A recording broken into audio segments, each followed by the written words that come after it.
we do need to all learn from this tragedy so that we can prevent it from happening again. So let's review some of the basics, and this applies to gasoline fueling. Diesel is a separate subject. We're not going to cover that today. But this was also a little unique because the boat was on a trailer and it was likely covered, and likely there was other work being performed on the boat at the same time as the fueling process. So if we look at a couple of things, so gasoline is obviously an incredibly flammable liquid. It's also an incredibly, even more so, flammable vapor.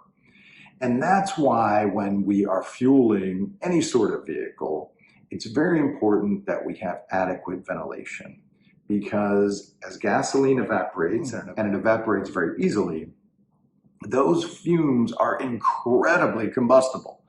The slightest spark can cause an explosion if there are fumes in the air not being properly ventilated. That's why boats have a blower fan in the engine compartment to assist with ventilation before startup of the engine and make sure everything is ventilated properly.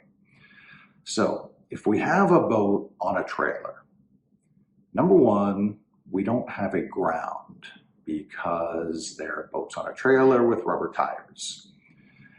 Number two, if it had that shrink wrap style cover on it, we are obstructing proper ventilation. So boats have all kinds of ventilation vents and ducts. And if it's shrink wrapped, obviously those are covered and they can't provide ventilation. It was contained a large amount of gasoline vapors accumulated in that enclosed space, and there was a small ignition source either from installing batteries or other electronics, or even those shrink wraps. That material can generate static electricity.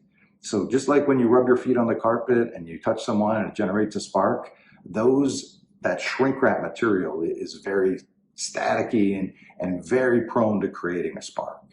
So we had a tragedy of errors all combined to result in the tragic loss of a father and in the critical injury of several other marine technicians.